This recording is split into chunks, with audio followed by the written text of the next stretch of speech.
একদিন মহানবী হজরত মুহাম্মদ সাল্লাল্লাহু আলাইহি ওয়াসাল্লাম দেখতে পেলেন এক বৃদ্ধ মহিলা ঘরের বাইরে বসে আছেন। মুখে চিন্তার ছাপ, চোখে এক ধরনের ভয়। সামনে কয়েকটা মালামাল যেন কোথাও যাওয়ার প্রস্তুতি নিচ্ছেন। তিনি তখনও জানতেন না যাকে নিয়ে চারদিকে কানা ঘোষা, যে জাদুকর বা মিথ্যাবাদী বলে গালমন্দ করা হচ্ছে, সেই মহানবী হজরত মুহাম্মদ সাল্লাল্লাহু আলাইহি সাল্লাম তার সামনে দাঁড়িয়ে আছেন। বৃদ্ধা মহিলা একটু হতভম্ব হয়ে নবীজিকে বললেন, এই শহরে থাকা আর নিরাপদ না। এখানে একজন লোক এসেছে যে নাকি মানুষকে নিজের দিকে টেনে নিয়ে যাচ্ছে। আমি আর থাকতে পারছি না।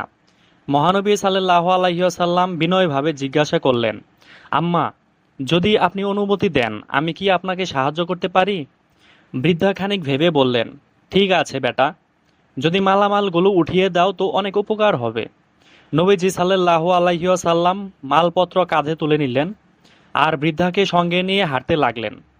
পথ চলতে চলতে বৃদ্ধ শুরু করলেন তার অভিযোগ, এই শহরে এক ভয়ঙ্কর লোক এসেছে। মহানবী হজরত মুহাম্মদ সাল্লাল্লাহু আলাইহি সাল্লাম একটু বিমর্ষ হয়ে গেলেন। মোহাম্মদ তার নাম, সে মানুষের নাম বদলে দেয়। তিনি তার মনের ভয়, রাগ, সন্দেহ সবকিছু উজাড় করে বলতে লাগলেন। কিন্তু মহানবী হজরত মুহাম্মদ সাল্লাল্লাহু আলাইহি সাল্লাম কিছু বললেন না, শুধু চুপচাপ হাঁটতে থাকলেন, চোখে শান্তি, মুখে ধৈর্য।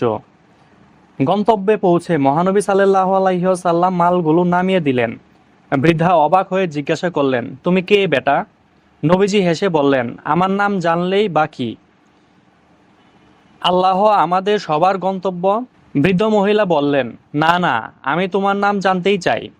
তুমি এত সহানুভূতিশীল, এত ধৈর্যশীল।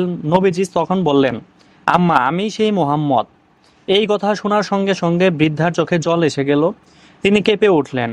মনে পড়ে গেল তার বলা সব কথা, কিভাবে তিনি নবীজিকে অপমান করেছিলেন, অথচ নবীজি বিন্দুমাত্র রাগ করেননি। তিনি কাঁদতে কাঁদতে বললেন, তুমি তো সত্যিই আল্লাহর রাসূল। আমি সাক্ষ্য দিচ্ছি যে আল্লাহ ছাড়া কোনো ইলাহ নেই।